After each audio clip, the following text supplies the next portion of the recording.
Do the Maple Leafs have an Auston Matthews problem? You're listening to the Locked On Leafs podcast, part of the Locked On Podcast Network. It's your team every day.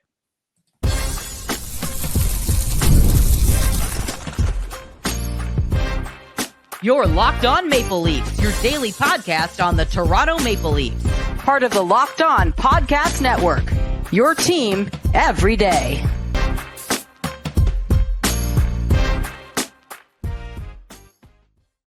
Hello and welcome into the Locked On Leafs podcast, a daily Maple Leaf-centric podcast hosted by myself, Mike DiStefano, and my co-host, Dave Morassutti. Today's episode is brought to you by Gametime. Download the Gametime app, create an account, and use the code LOCKEDONNHL for $20 off your first purchase. The Maple Leafs back in action this weekend. They're heading to Philadelphia, still looking for their first road win of the season. Maybe they can get it done against Philly. But it's Halloween, Dave. Happy Halloween. How you feeling, pal?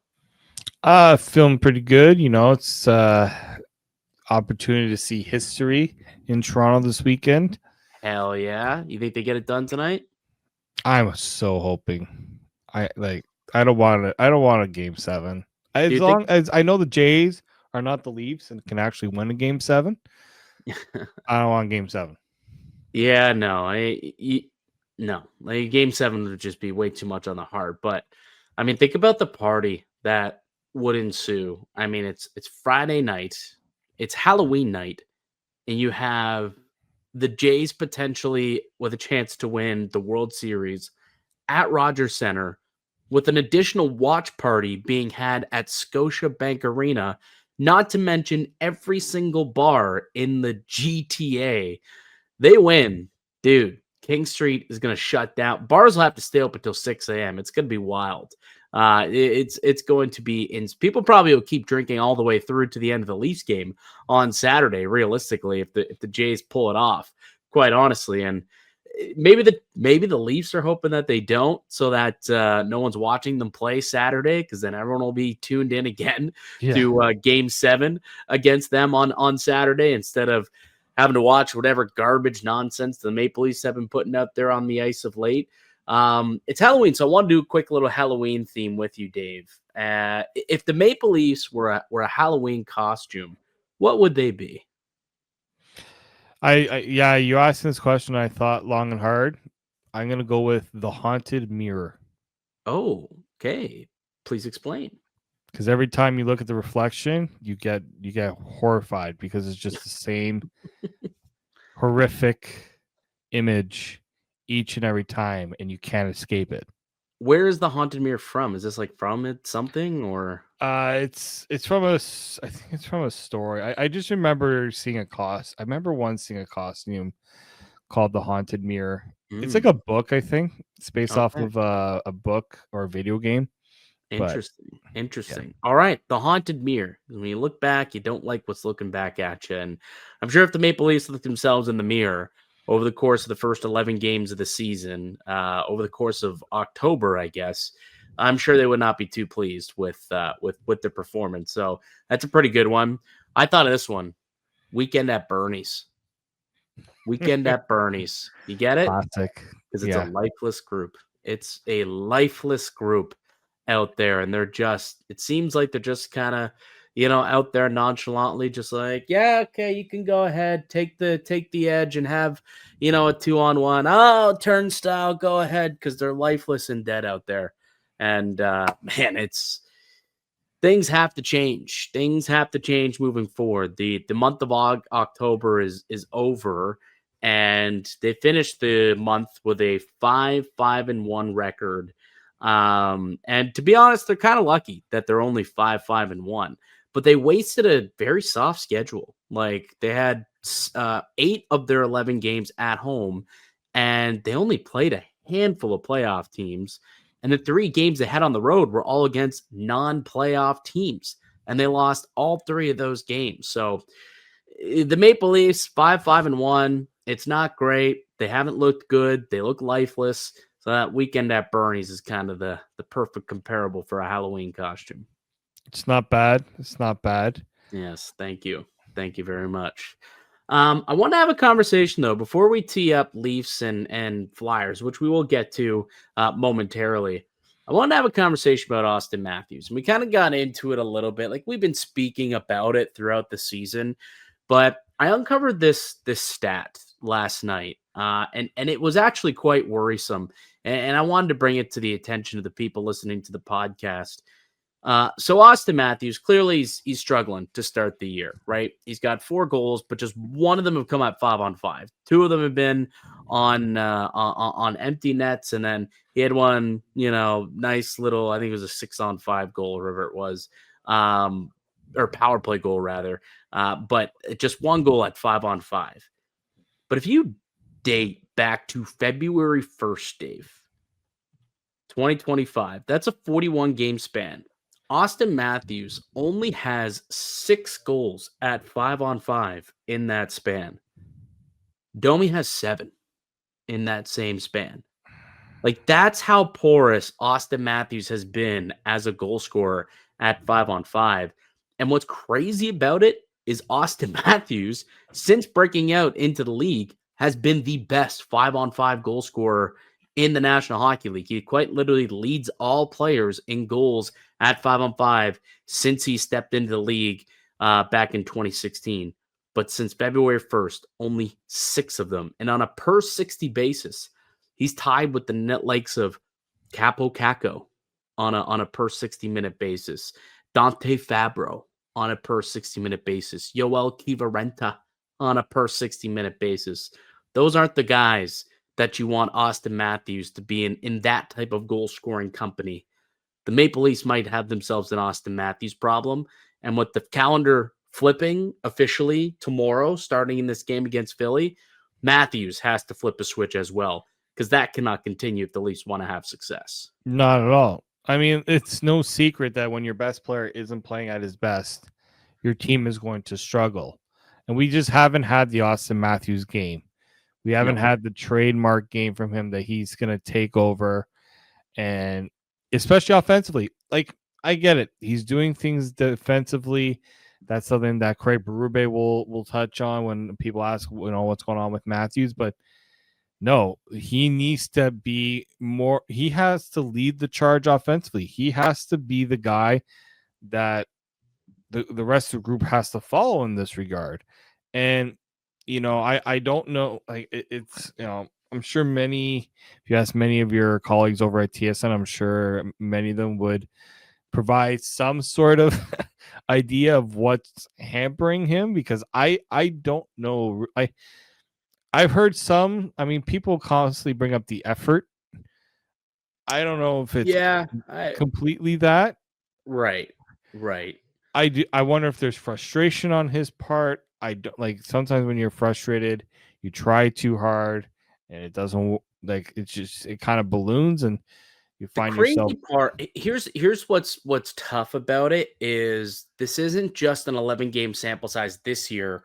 The last 30 games last year, he only had 5 goals at 5-on-5 in his last 30 games. And he stretched that into this season through a whole summer, through an off season, through a preseason, through training camp.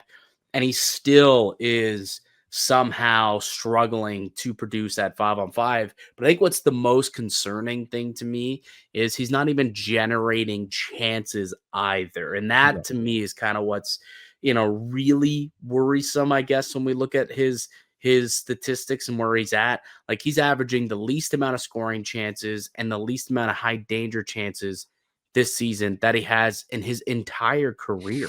Like, that's a problem. Like, this guy's supposed to be, your workhorse. He's the second highest paid player in the league this season. And when, he has 1 goal at 5-on-5 through 11 games. I mean, this guy scored 69 2 years ago. 2 years ago, scored 69 goals. Yeah. This is a much different team than it was back then, right? It's a much different play style. Obviously, there's no Mitch Marner, but there's no Sheldon Keefe. And it's a different ask from Coach Berube. But honestly, I feel like I'm not sure what it is with him. Like, could it possibly be the injuries that are piling up? Like, we know he had that back issue all last year that persisted. Like maybe that hasn't fully healed. Maybe it will never fully heal. We know he's had wrist issues throughout his career. Maybe that's kind of bothering him again, although it doesn't feel like it's a risk because it seems like the shot is there. He's just not getting that shot off enough and in the right areas. So I don't think it's necessarily the wrist. It's got to be between the ears ultimately for me because it doesn't feel physical for him. You know, it feels like it's just between the ears, and there's just a lack of motivation right now for this guy, and I'm not too sure why that is. Like, you're the captain of the Toronto Maple Leafs, a team that started the year with Stanley Cup aspirations. How much more do you need in terms of, being motivated for success? Like at the beginning of the season, lots of people doubted this guy, right? We clowned on the NHL Network for having him ranked as the number 15th player in the league, or having him ranked as the number 7th center in the NHL. He's making them feel vindicated based on the start that he has had to this season. The Maple Leafs have a problem here if Auston Matthews can't get his act together, because let's be honest, without Mitch Marner, there's not a whole lot of depth behind him to score and outscore the deficiencies that this team has displayed. I mean, we talked about it yesterday, Dave. They're fourth in giveaways this season. They're 31st in team save percentage this season. So they can't protect the puck. They're giving the puck away ad nauseum. They can't save the puck, and they're just unable to score and generate. And the guy who's supposed to lead the charge has not been, and just looks kind of disinterested. I mean, it's tough. It's really tough to stay in the positives and think about this team positively, because through the first month, it looks real bleak. It really, really does. There's time to get it back on the rails. There's still time. October's notoriously a slow month for this team, but Auston really has to be the leader moving forward. His game has to change in an instant, and it's got to start tomorrow night in Philadelphia. That's the big one here is the Leafs can't play defense right now very well. So when your best player isn't producing offensively, the blue line isn't able to mask that problem. The goaltending isn't able to keep the puck, out of the net as much as it did last year to start. So really, you do crazy. You know where they rank right now in terms of expected goals against in the NHL? Where do you think they rank? Expected goals against? Yeah. Like middle of the pack? Somehow they're actually 8th in the league in expected goals against, which is actually surprising based on what we've seen. But what that kind of tells me is and I guess it goes to what Matthews was talking about post-game against Columbus, where he's like, I thought we played, fine. But when things break down, they really break down. Yeah. And we really leave our goaltender out to dry, and things go south from there. And the numbers kind of paint that picture, I suppose. But the problem with this team is they're no longer built to withstand those issues. They're not built to come from behind. I was chatting with David Alter earlier today, and that was kind of his thought process for why things look different and maybe more worrisome this year. In the past, you felt like that team who generated a lot of offense could always come back, whether they're down a goal, 2 goals, 3 goals, didn't matter, first, second, third period. They had the means to come back. It doesn't look like this group has that. And it's part of the identity. They want to be a defensive team. They want to be more, direct, and they want to be more responsible. But by doing that, they've given up a lot of their offensive capabilities to do so. And when you're starting the game in a hole, down 1-0, 2-0, it's tough. And that's been a big problem too for the Maple Leafs. They have not been able to start out on time, and they find themselves trailing in these games and unable to come back in them because of that lack of offense, and namely from the guy at the top. Yeah, I mean, that's that you're told. Like, how many times have we seen them go down 2-0 in the game, and you're not really concerned because you know that they have the offense to get back in those games. Yeah, it ain't happening right now. It just kind of just feels like there's a lack of there are certain lines that are picking up the pace. Like the second line with Tavares, Nyes, Michelli has done a pretty good job, right? They've kind of led the charge in that regard. But at the end of the day, if your best player isn't going to be your best player, just like a lot of teams in this league, it's going to be a struggle. And I guess that, like, if you're like looking for a silver lining with this Leaf start, it's that you haven't gotten the best out of your best players. So if you start getting that, you can see where things can turn around for this club. Yeah. You can look at it, glass half full. They haven't played anywhere near to the capabilities of what we believe this team is capable of playing like. Yet they're still a 500 club, right? And they're still very much in the mix, and the rest of the division hasn't really played that well. So they're still very much in striking distance of rattling off a 4 or 5 game winning streak and being right there at the top of the Atlantic. So there are some positive signs. And again, you look back on this team's record in November. You look at over the last 5 seasons. Their October record 19-15-5. Their November record 38-9-6. So slow starts in October, but they typically kick it into second gear come November. And November 1st, they got their first game of the month, and it's against the Philadelphia Flyers. Let's come back. Let's tee up that game. We'll take a look at the lineups from both squads and our players to watch. That's next here in the Locked On Leafs podcast, part of the Locked On Podcast Network. It's your team every day. Hockey season is officially here, and nothing beats being in the arena for those for the opening games. But let's be real, getting tickets can be a total headache. Between waiting in queues, surprise fees, and price that jump right before checkout, it's easy to get frustrated when all you want to do is cheer on your team. That's where Gametime comes in, the app that gives fans the advantage. It's your ultimate life hack for scoring amazing NHL tickets fast, easy, and stress-free. I've recently used Gametime. I grabbed seats, and it couldn't have been simpler. You get seats in minutes, and I love that you know exactly what you're going to pay. There's no hidden fees at checkout, and you can see exactly what your seats are going to look like, your view is going to look like before you even buy the tickets with their in-app seat view feature.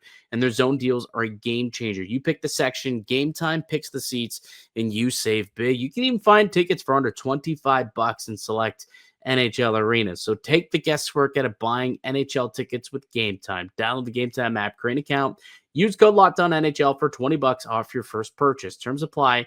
That's code LOCKEDONNHL for $20 off. Swipe, tap, ticket, go.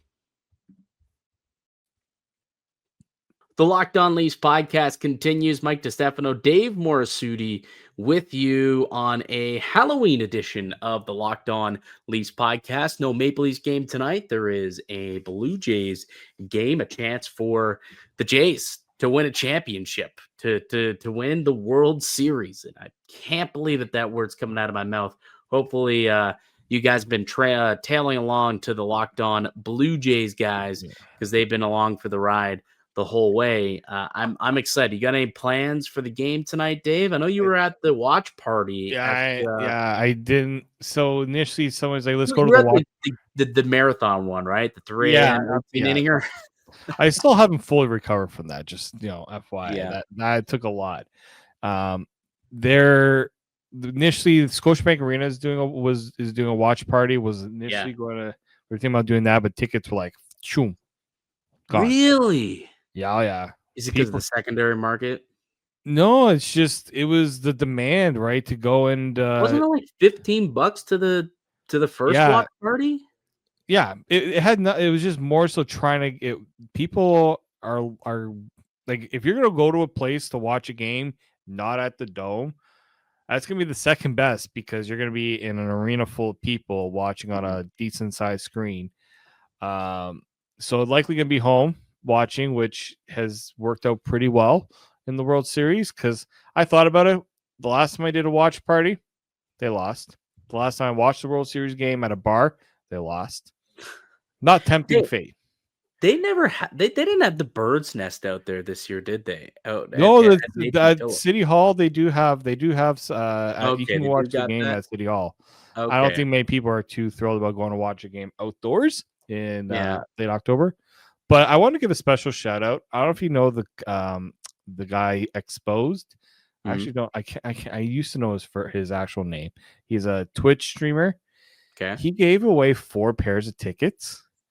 Spent over $26,000 on Holy smokes. 8 tickets. So 4 pairs of tickets, 8 tickets for fans to go to the game. Gave them away for free. Unreal. Want to give a shout out. Unreal. That's unbelievable. All right, shout out. Yeah, absolutely shout out.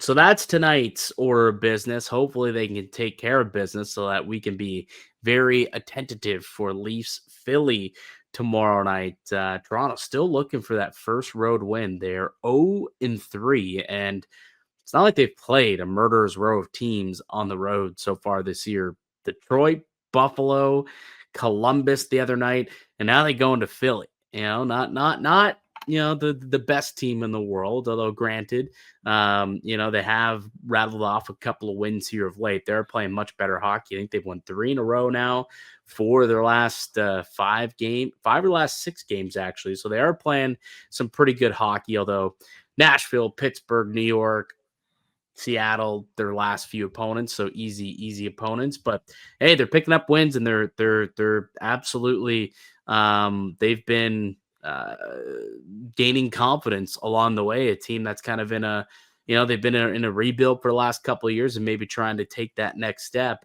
What are you expecting in this game, Toronto and Philly? It's always a weird one in Philly. Like either the Leafs do really good or the Leafs do really bad. I think the last time they were in Philly, they actually did quite well. They've won. So actually, the Leafs have owned this season series. The last 10 games, they've won 9 of the last 10 games, and they won in Philly. They won 3-2 last year in Philly. The year before, they lost 4-3, but then a 6-2 win, a 6-2 win, and that's it. So they've played Philly 4 times. They're 3-1 in the last 4 trips out to Philly.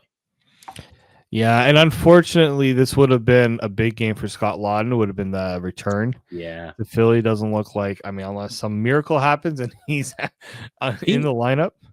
I thought yesterday they said there was a chance, but seems unlikely at this point, is what you're hearing. The thing is that we haven't he hasn't taken any line rushes, right? Because he's been doing work with the work to return to play staff. So and they only have 1 practice, right? Because they did have the day off with the back-to-back. So we'll see if he gets into practice later today. It's possible, but so something to watch out for, obviously. What about Tanev and Nylander? What are the odds that those guys are in the lineup? I think a better chance that Nylander's back. It sounded like they just, he played obviously Calgary, sat out against Columbus. It sounded like that was more of a managing the injury that he's dealing with, the lower body injury. Tanev, I think similar situation to Laughton. I haven't seen him get. Again, we're dealing with the fact they were on a back-to-back, so you're not seeing those guys getting practice unless he returns to practice. I thought I heard on the broadcast. I thought I might have heard Chris Cuthbert say that there's a chance Tanev comes off the IR and plays Saturday. And Laughton, a little less of a chance, but Tanev, it sounded like he was tracking to play this weekend. Again, there's no practice. Anadula did report that Chris Tanev is a possibility to be back by the end of this week. They do have, so that's the that's the last game of the week. Last game of the week. And Scott Laughton could start practicing Friday in Philly. So I think it'd be too early to expect Laughton and Yarncroc out day to day. We don't know. So he's out for the next 5 months. That's usually what that means for Calle Yarncroc. All right, let's take a look at the Maple Leafs projected lines as of now. Could change depending on whether or not Tanev and Willie or Laughton end up playing.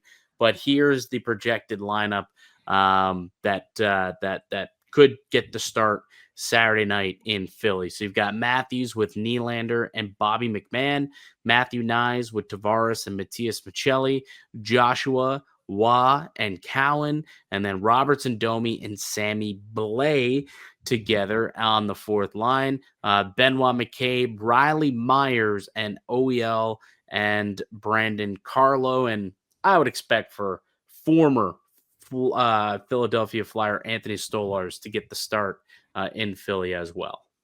Yeah, I mean he didn't play. He's been off since Tuesday.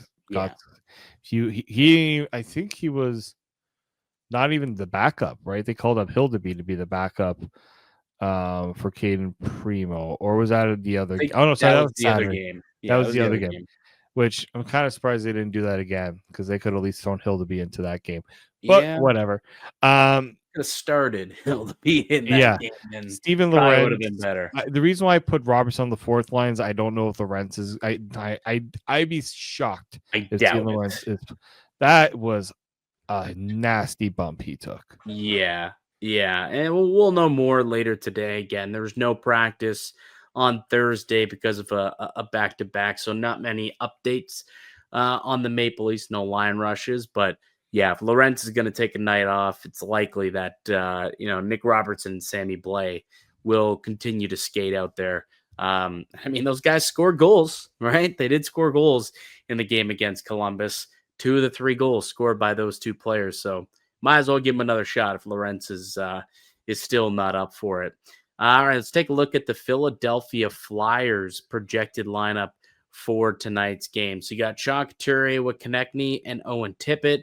You got Noah Cates with Bobby Brink and Tyson Forster. Trevor Zegras. Yeah, if you forgot, Trevor Zegras is now a Philadelphia Flyer with Christian Dvorak and Matvey Michkov. Garnet Hathaway, Rodrigo Abels, and Nick Delorier making up the fourth line. Cam York and Travis Sanheim as the first pair. Sealer Drysdale as the second pair. And Emil Andre and Noah Yolson as your third pair on defense. And Dan Vladar has been a pretty solid tendy actually this season for the Philadelphia Flyers. So he'll most likely get the start for the Flyers. Ristolainen still out with an injury, and with Ristolainen out, that defense does look like it could be worked if the Maple Leafs play their hand right and they play simple, they play direct, they play the way that Berube wants them to. It does feel like they should have an advantage against that slight blue line.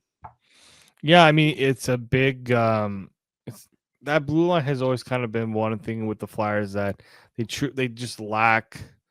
I don't know, like the high end talent back there. They have some exciting players up front, but I don't feel like they have it in the on the back end. And Ristolainen, with Philly has been a lot better than during his time in Buffalo. For those who remember what he was, but like he always gave Toronto fits. Like it seemed he brought his A game anytime he faced the Leafs. Even when he was in Buffalo, felt like Ristolainen was always kind of a pest. And whether he was boxing guys out or cross-checking Auston Matthews, winning board battles, whatever it was. But he's not in the lineup tonight. They've got they're gonna have to see what they can do without him. I mean, he hasn't played for a little bit, and they've been fine, I suppose. They've been winning some games. But look, at the end of the day, the Leafs have to get going here. And again, you play the lineup, the lineup cards, you post them up on the wall against one another.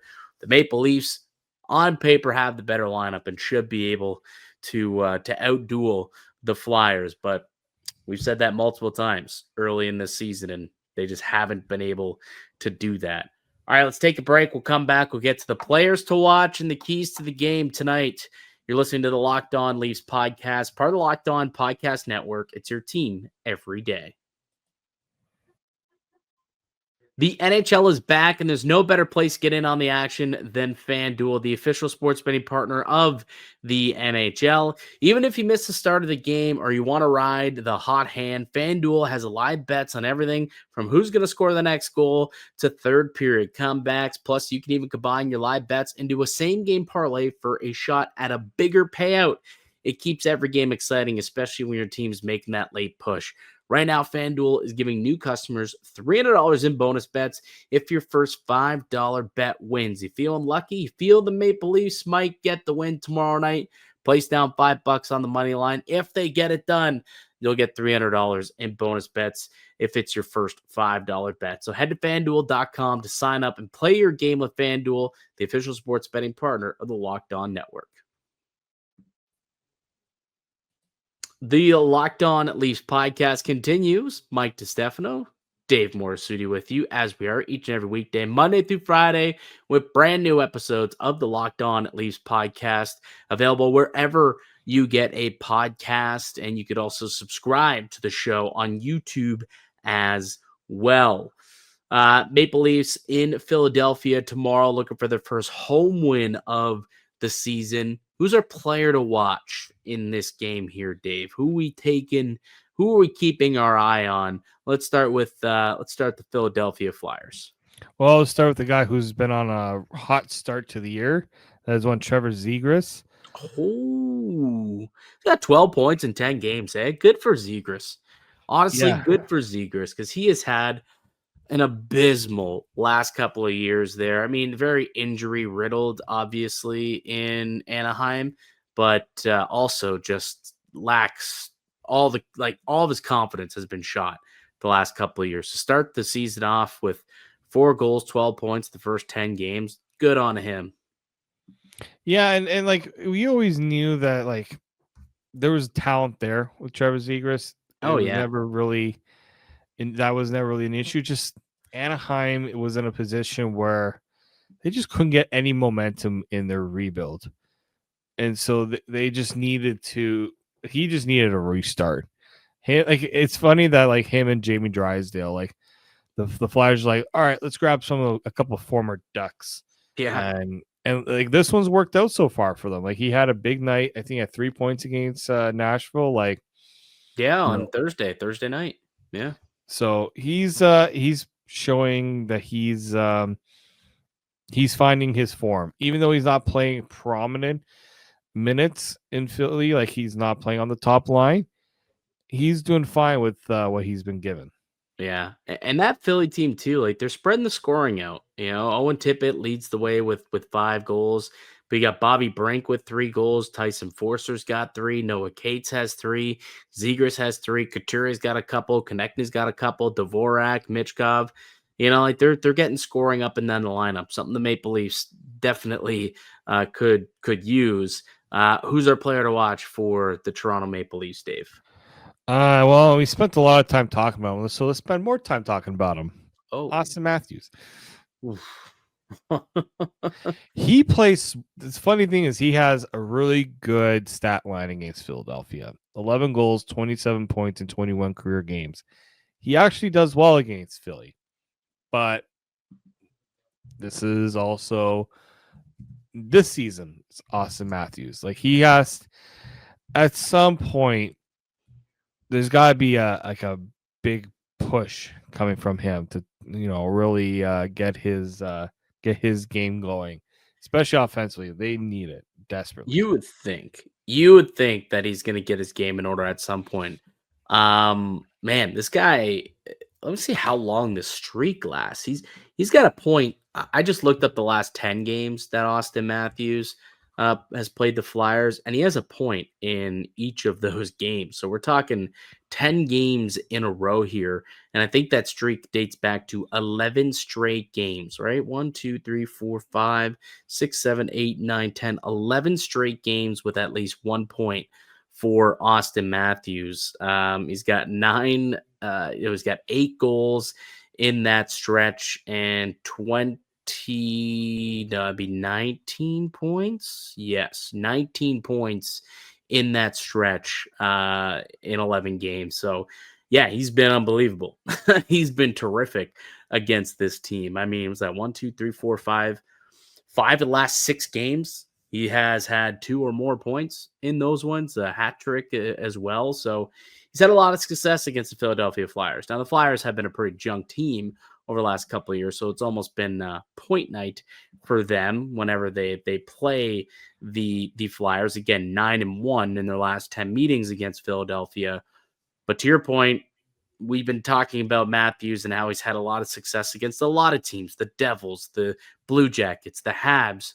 He hasn't really done anything in many of those games. So can he flip the switch here now that the calendar is turned over to November by the time that this game starts? And can he get going? Because I do feel like it is a between the ears thing, and it's more of a confidence thing. And once he gets going, once he starts getting a couple and sees them drop, I do feel like we'll see kind of the fountain of goals start to burst, because he's a far better player than, one goal at 5-on-5 through an 11-game stretch. He's a far better player than that, and way better than 6 goals in a 40-game stretch at that. So hopefully it comes sooner rather than later, and hopefully it comes tonight. But there's a lot of scrutiny right now on the lack of offense of Auston Matthews, and for that reason, he's got to be our locked on player to watch tonight for sure.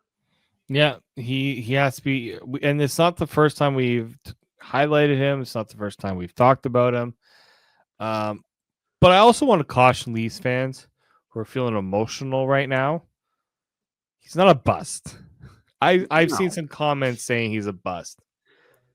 The guy. He's won an MVP. He's won a Ted Lindsay. He's won multiple scoring titles. 3-time Rocket Richard winner. Scored more goals than anyone else has done it since like the mid 90s with his 69 goal season. It's not a bust, but is he on the other side of his prime? Like, is he starting to go the other way since that 69 goal season? It's possible. It's certainly possible. He is approaching 30, and is he past his prime? That might be a conversation that you would have a little bit more of an argument with. But calling him a bust, yeah, that's absurd. Let's calm. I understand that tensions and emotions are high. Mm-hmm. Right now the feeling should be to try to support this guy to get back on track, rather than let's get the pitchforks out. Like, I don't want to see no Halloween. Yeah, Auston Matthews being chased. Is there anything that you'd like to see the team do to like get him there? I saw someone on, because when I posted that stat on Twitter, 6 5-on-5 goals since February 1st, a lot of people pointing to, well, Berube's system is obviously impacting him, and he doesn't want to play that way, or he's sacrificing too much offense to play defense. There's also a whole other segment that looks at Mitch Marner being gone for being the reason. But even with Marner last year, the 5-on-5 goal scoring was still not there. Again, only 5 in his last 30 games. That was with Marner. So is there anything that you can think of that maybe they could do to help him break out of this funk? Take him off the penalty kill. It doesn't. That almost seems like it has to happen, right? Focus him on being an offensive player. I understand you can have him play defensive situations, but start to focus, because playing those defensive minutes can be a grind. People say, he's not really giving much of an effort. He's being asked to do a lot on both ends of the ice, and it can wear on you. It certainly can. Let him focus on being the offense. You brought in guys like Nicolas Waugh, Dakota Joshua. You brought in guys. Now, I understand Scott Lawton, the injury means you lose a centerman there. Like Stevie Lorentz. I know he's hurt now, but Lorentz he's been there for most of the games. You can find other guys to play the penalty. Funny enough, like, the penalty kill is probably one of the few things we haven't even really discussed as being an issue, because it really hasn't been. Yeah, it's been fine. It's like 83%, 84%. Like, which is fine. Like, I've seen it a lot worse than that. Yeah. Let's focus on getting your best offensive player playing in more offensive situations. Yeah. I'm with you. I think that is probably the first thing that I'd like to do. So they have the 11th ranked penalty kill right now. So it's fine. But the power play, you ask, I'm glad you did, Dave. I'm glad you did, because they ranked 29th with a 13.8% power play. And and only one power play goal coming from Auston. Auston Matthews only has one power play point, actually, through 11 Yeah, I games. think it was against Buffalo, right? That one-timer. Yeah, it was a nice goal, and it was one Great where it was goal. like, okay, is this Almost like he can do it, just got to get him in those situations to do it more. Well, that's what makes me think that it's not physical, because he has the capabilities, and he's when he's in position to get those shots off, he's finishing. He's just not getting in those positions, and that's where it's like, why not? Like, why is that not happening? And I think you're right. Make sure you get his mind mainly on being an offensive superstar. I think that starts by taking him off the penalty kill, and I think getting them in more offensive zone start situations. Like, you brought in those players you mentioned. Like, yeah, they're obviously guys who can kill penalties, right? The Nicola Waz, the Dakota Joshuas, the Stephen Lorentz, the Scott Laughtons of the world. Kelly Yarncroc can kill some penalties. Sammy Blais, if you need him to, probably could block a shot or two. But they can also defend. Like, those are guys who you should feel comfortable playing in your defensive zone situations, and that should free up the Tavarises, the Matthews, the Michellis, the McMahons, the Nizes, the Nylanders to play more offensively and in the offensive zone and get those ozone starts and start with the puck in the offensive end. And it just hasn't really worked out that way to this point. And a lot of that is because, Joshua and Nicola Waugh have not played up to expectation. Obviously, the Lawton injury has played a small role in that as well. But once this team gets healthy, if they can get healthy, I guess, because you never know what happens, I think we'll have a better understanding. Maybe that's when we'll see that start to take place, whether it's going to be tomorrow night. Again, it's kind of a game time decision on Lawton. Same thing with Nylander and Chris Tanev. But, if they can get those three back and not suffer any more major injuries, then I think we'll be able to really judge, because that's more so the lineup that this team envisioned at the beginning of the season. But again, slow Octobers, usually red hot Novembers. So we'll see what the November 1st matchup against the Flyers has in store for us tomorrow. But that'll do it for us here today on the podcast. I'd like to thank you all for listening and supporting the show. You can subscribe to the Locked On Leafs podcast on all platforms and receive daily Leafs content. Follow myself on Twitter at Mickey_Canuck. Follow Dave at D_Morassutti, and follow the show as well at Locked On Leafs. We'll be back with another episode for you guys on Monday. Until then, enjoy the game tomorrow night, Leafs and Flyers. Enjoy the World Series. Bring it home, Toronto. By the time we return on Monday, we'll either be returning as fans of a World Series championship team or fans of a team that collapsed in the final two games of the World Series. We'll know by Monday when we speak to you guys, and I'm sure we'll break that down along with the Leaf game as well. So that'll be on Monday. Until then, keep it locked right here on Locked On Leafs.